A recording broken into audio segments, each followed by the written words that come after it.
Do you think she probably never got laid, though, you imagine? Maybe that was part of. That's not part of the. That's not written. When you're a kid, they don't. That's not in the kids' book. Quote. I'll tell you that much. They're like on page 35. They're like, later in life, she got fucked hard. Helen Keller quote number 135. She's like, oh god, she's like, good. It feels good in the ass. Yeah, Helen she's Keller. like, I like the ass better. That would be a terrifying. You would imagine that was probably shut down to her. I can't imagine Helen Keller ever had sex. You got and at that point you're like, whatever. Who needs sex? This woman learned to communicate. Once she learns about the elephant, the chasm of the cone of silence, utter silence. And once she learned about the elephant, where do you go from there? But she must have had urges. Masturbated. She must have touched it, probably. And then somebody has to explain that to her. Like, could you imagine the uncomfortable conversation with Annie Sullivan where she's putting in her hand? She's like, ew, which hand did you use, Helen? And then Annie Sullivan having a sign on her hand, well, that's natural, and you do it, and just don't tell me about it. I don't want to know about it, Helen. Just don't do it in public. You're 35. Unless Would you you need fucking money. move out and get your own place? I'm trying to get something going here with a man. I think Annie Sullivan got married and actually had a husband. The husband... Yeah. Kind of it's like when you marry Annie Sullivan, you marry Helen Keller. You marry Helen Keller to some degree. Easy to fuck around Helen Keller, though, I'd imagine. It's not like they were like, we got to keep it quiet. They could probably fuck right in front of her. Annie Sullivan could still be doing sign language on her hand while her husband's reaming her from behind. I'm sure that happened. They might have. People are weird. They might have been like, she's like, what's your fantasy, John? Like, what did you ever want?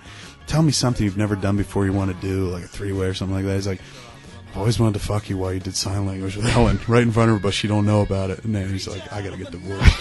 You're a horrible human being. I don't know. I also don't know the story. Now I'd be curious. Maybe I want to find out whether maybe she did. SModcast opens up doors, is what I'm getting at. I don't think anyone. We just ask questions, though. We do. We pose questions, and then you go out and find information. I can't imagine that it didn't spark anyone else's imagination the way it sparked mine recently, where I'm just like, never really thought about it beyond what I was told. Like, I just bought the story, and now I'm like, and this is weird because I'm somebody who believes in God.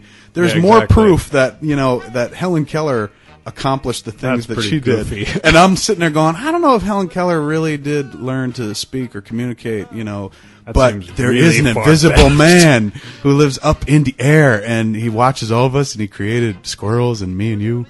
It's strange, but I do take that. I really take a big leap of faith on God. But Helen Keller, I'm like, I don't know. Where's the proof? Of it all is through the movie, and that's why my memory of the movie is like the way they play it is that like. Which movie? Because there were two. There was one where Anne Bancroft was the miracle worker. She was Annie Sullivan, and what's her name? Patty Duke. Patty Duke was Helen Keller, and then years later they did a TV movie where Patty Duke played Helen Keller, and Melissa Gilbert. Laura Ingalls played Helen Keller. I think I saw the Patty Duke one. The one with, she's in both. So the Patty Duke one as Annie Sullivan. As Annie Sullivan. I think. I don't remember. But I do remember, like... Do you think Patty Duke was like, why can't I get a fucking away from this story, man? Like, it's just always fucking Helen Keller. I don't even believe it. She's like, I find it incredible. Discredible. Don't you think that story is ripe for a cinematic retelling?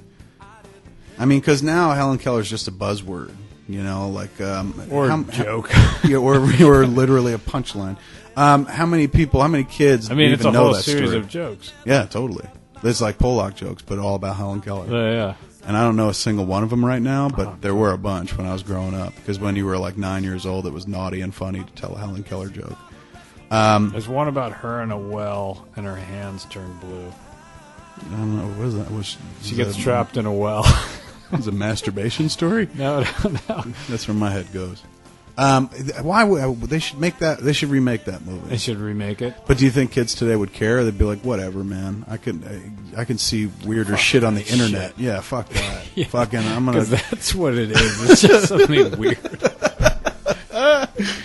I mean, it's an inspiring story, man. Like, if it's in fact true, and I don't have any proof that it's not true. What would be more interesting and be definitely up your alley is if somebody made a comprehensive documentary about what happened. Absolutely. And but nobody. Ken Burns. How can they do that? Yes, all right. If Ken Burns did, but even Ken Burns stuff, there's a lot. I think a lot of extrapolation. I know he uses letters and shit, but like he's not talking to somebody who was there.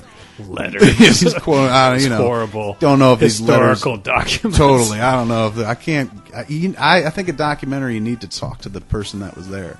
Like you watch Showa and shit like that, and all those people are like, I was there. It was fucking hell on earth, and they'll give you details. It's tougher when somebody's like, I'm gonna make a Helen Keller documentary, although I know about Helen Keller from like you reading books or something like that. My point is that like if like, somebody, do you think they have cylinders of old recordings of talking to Annie Sullivan? I mean, they may. I mean, I would have done it. I mean, right? Wouldn't you want to put that woman on fucking tape and be like, Jesus Christ, like they should have made that woman president, because if you can teach that person to communicate, you can unify a nation, lead a nation. But yet, she wasn't. She wasn't president. As far as I know, she wasn't president. She might have been the Prime Minister of Canada. At one we'll time. have to check with Malcolm. Fascinating story to me. Although it shouldn't be, because I've heard about it. But it's since only I was a fascinating story to you because you refuse to actually read it. That's not true. I'm not saying I wholeheartedly disagree with the story. I'm just I only posit that it maybe isn't maybe the story isn't the story we've been told, just because I have such a difficult time getting my head around it. And again, like, people, like, I remember I was talking to somebody about it, and they're like, hey man, they could teach gorillas sign language. I'm like, yes, but a gorilla can hear you and a gorilla can see you. They're not teaching sign language to deaf and blind gorillas. You try to touch a gorilla's hand, deaf and blind, he will just punch you or eat you or something like that. But there's like, still... remember Planet Earth? We were talking about Planet Earth the other night, the documentary, which we talked about in a few other shows. Who knew that chimps ate other chimps? That was fucking mind-bending to me. Like, these chimps attacked this other village of chimps, and, like, just total aggression. Total, like, just out of nowhere. They're like, we want their fucking tree. Very human behavior. And beat the shit out of them and stole one of their young and ate it. Like, ate this little baby chimp. And They ate the young. They did. They ate the young. My head exploded. I'm like, I always think of chimps as like, they hang out and they fucking ride bikes and smoke cigarettes in the circus. And in the wild, they're kind of like, they're always showing very loving toward their own Picking kids. mites off each other. Totally. Like chilling out, living a cool chimp life. And then they show these chimps that are like, and they're just attacking other chimps and eating their flesh. Oh, it's mind-bending. That's why you don't want to teach a deaf and blind gorilla sign language. You wind up eating. Do you think Annie Sullivan had to teach Helen Keller the term fart? Because she had to give her language for everything. So, do you think like maybe they're sitting there and they're doing their lessons and Helen Keller farts, and then Annie Sullivan has to be like, "Fuck, now I got to teach her what a fucking fart is." And so Possibly. she signs it into her hand, like, anytime little wind comes out of your hiney, that is a fart. And then she could smell too. She had the power of smell. She did. She did have. Well, which I you've believe taken away from her. I did. I really now. didn't. I didn't attribute any of the olfactory sense to her. But all right. So she smells it, and then she's like, signs in her hand. Just imagine how long it takes to sign this sentence. That thing that you're smelling, that odor, that is, we call it a fart. It comes out of your butt. We call it hiney burp. Well, like with sign language, it's like it becomes words. Mm-hmm. Like at first you teach an alphabet, just like with normal kids. It's like you're going to teach an alphabet. And out of that alphabet, we create words, and out of those words come sentences. So at a certain point, I don't assume that Annie was doing like, she didn't have to spell out every letter. It was like she could sit there and say, this is those words, and then say fart. She didn't have to go THIS. Right. She had like a push or a sign for. She was able for articles, for connective tissue sentences. She taught her an alphabet, and then she taught her words, and then subject predicate breakdown. Yeah, it wasn't like she was spelling. But then when she got to elephant or fart or masturbation or all the important words, that's the thing they don't really. But they never. That would fascinate me. Like, if there was a comprehensive, biography, yes, like Annie Sullivan's, like, before I die, it passed on to somebody. She's like, these are every word I ever taught Helen Keller. These are all my lessons. This is historically important, so hold on to this. And they published it, and just seeing words like Annie was mad at somebody, and she was just like, fucktard. I taught her fucktard and explained that fucktard is someone we don't like. Just, anything. Did she teach her, like, the minutia of language? She called it vagina, slang. or did she call it pussy? What did she call it? I'm sure. Vag, you think? Or just cookie. Vagina. Veg.